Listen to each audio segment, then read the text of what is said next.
Introducing the new Dell PC powered by the Intel Core Ultra processor. It's not just an AI computer, it's a computer built for AI.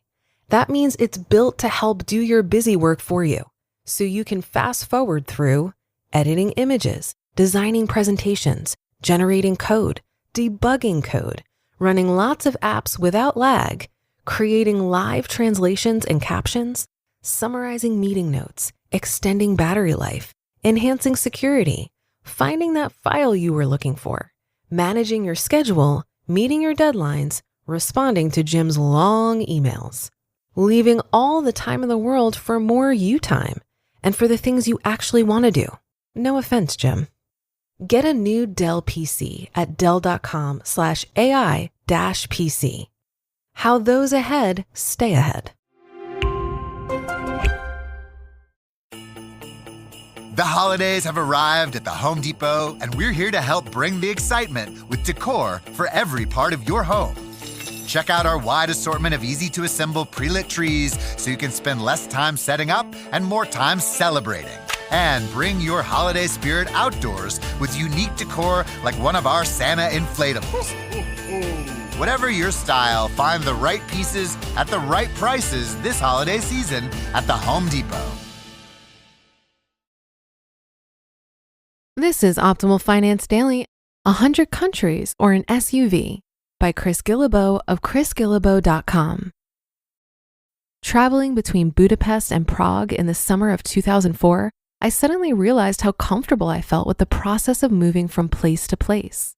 I was 26 years old and beginning to travel independently. It no longer felt strange to fly between continents or change currencies 3 times in a week. Adding up my adventures up to that point, I found that I had been to about 35 countries. Nearly a third of them were in Africa, and I knew I'd be going to at least 5 more over the next year. That same summer, I began writing out my life goals for the first time. As a part of the list, I decided to set a goal of visiting 100 countries sometime before I died. At the time, I thought that was a fairly ambitious goal, which is funny considering what I've decided to do later. When I set goals, I like to map out what they will cost in terms of time, money, and other resources. I did the math for my 100 countries goal while riding through Slovakia. Considering I had already visited about 35 countries and factoring in flights, lodging, visas, and incidentals, I tried to set a budget for what the rest of the adventure would cost. This kind of travel goal can be hard to budget because some countries are relatively cheap and others are expensive. For example, it cost me only $25 to get to Luxembourg when I was already in Belgium. Done. The same is true of lots of small border countries. Once you're in Denmark, Sweden is easy. From Singapore, you can visit Malaysia in a day. But other countries, of course, are a lot more difficult to get to and therefore expensive. If I hadn't been working in Liberia, it would cost me nearly $2,000 to fly there. To go back and forth across oceans usually costs at least $700 just for a ticket to one city. Considering the various factors, I finally worked out a rough estimate of about $500 per country. At 65 countries to go, I realized that my financial cost to visit 100 countries would be approximately $32,500. After thinking it over, I decided that $32,500 was a small price to pay compared to the experiences I would gain from visiting 100 countries. I'm not naive about the cost. I lived in the poorest countries in the world for 4 years, where people often make less than $1 a day. I also understand that there are poor people in America, although not in any way comparable to Liberia or Pakistan. But by Western standards, $32,500 is less than the average individual income of about $39,000 in the US. Less than 1 year's income to visit 100 countries? To a person who values international travel, that seems almost too good to be true. I then started thinking about what else $32,500 can buy. In America, a high number of people think nothing of spending that much on a car. Not me personally, the most I've ever spent on a car was $6,000. But a lot of people think nothing of going into debt for their expeditions and navigators and all the other large vehicles that inspire off-road adventures to Target. I live in Seattle now, and I don't own a car. Sometimes the public transport here isn't the greatest, But I don't think much about it when I'm in Bangkok, Johannesburg, Vienna, and all the other fun places I regularly visit. It comes down to a choice of values. In other words, what do I value? What about you? Lots of people obviously value their SUV. Hey, I don't blame them. It's a choice they've made. But for me, I feel much more comfortable valuing life experiences. I value meeting people all over the world. I value stamps in my passport and real-life adventures I would have missed if I would have stayed home. I have no car, no subprime mortgage, no debt, and nothing preventing me from seeing the world. I do have a plane ticket to India for March 13th, where I'll spend about 10 days taking local transport throughout the country and over to Bangladesh. I have a return ticket to Romania sometime later in the summer. I have 500,000 frequent flyer miles that I can use to help me get around the world and back. In short, I realized back on that train to the Czech Republic that I can have an SUV or I can have the world. For me, it was an easy choice. Part 2 of the vision. When you set big goals, they tend to get bigger. In September 2007, I'd been living in Seattle for 2 months after returning from 4 years in Africa.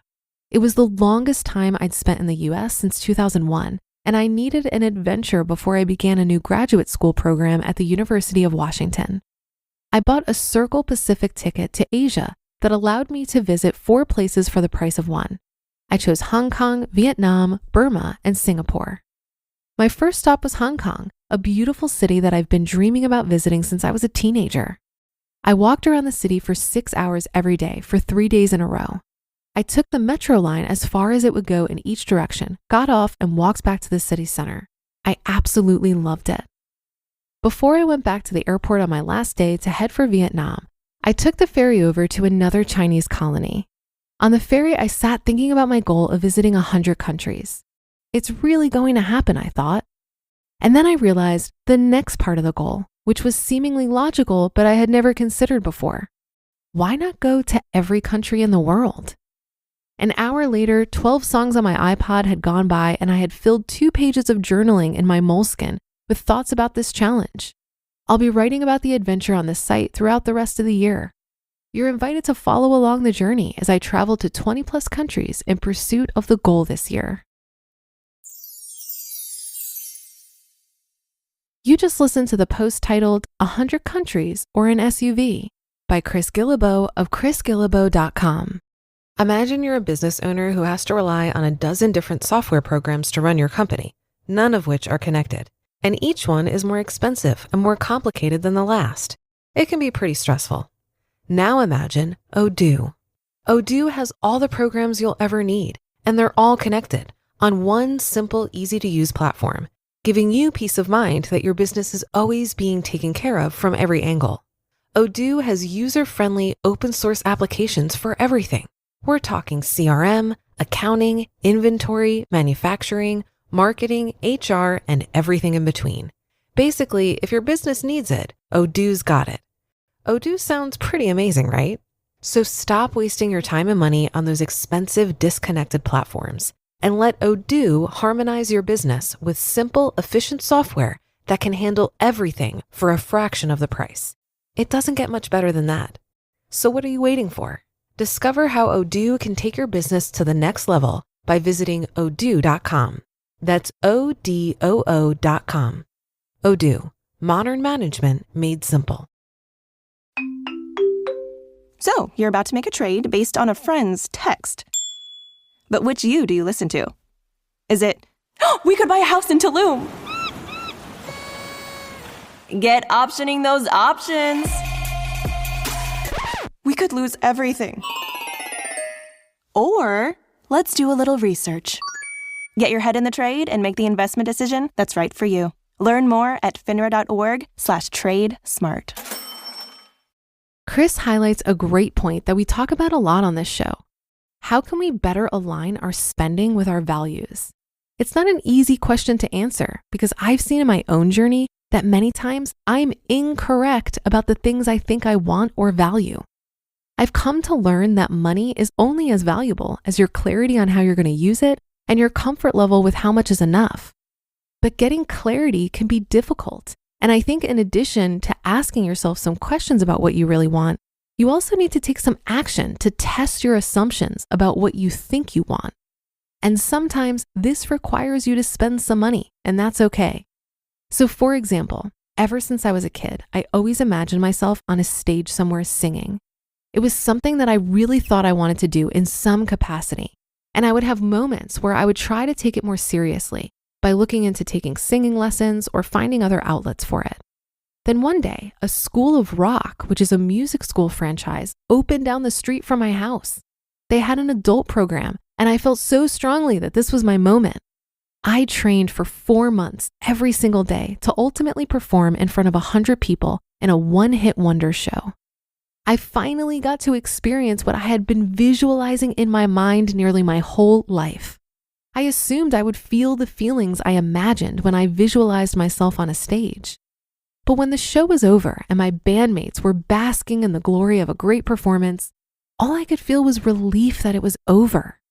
It didn't feel how I imagined it would feel, but I'm so grateful that I tested that assumption because now I can let it go and test my assumptions about my other big dreams. So when it comes to defining what you really want or value, my advice would be to have a willingness to be wrong and let that be okay because you'll learn something about yourself no matter what.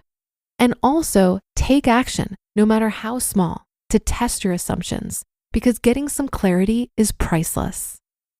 And that will do it for another edition of Optimal Finance Daily. Have a great day. Thank you for listening, and I'll catch you tomorrow where your optimal life awaits.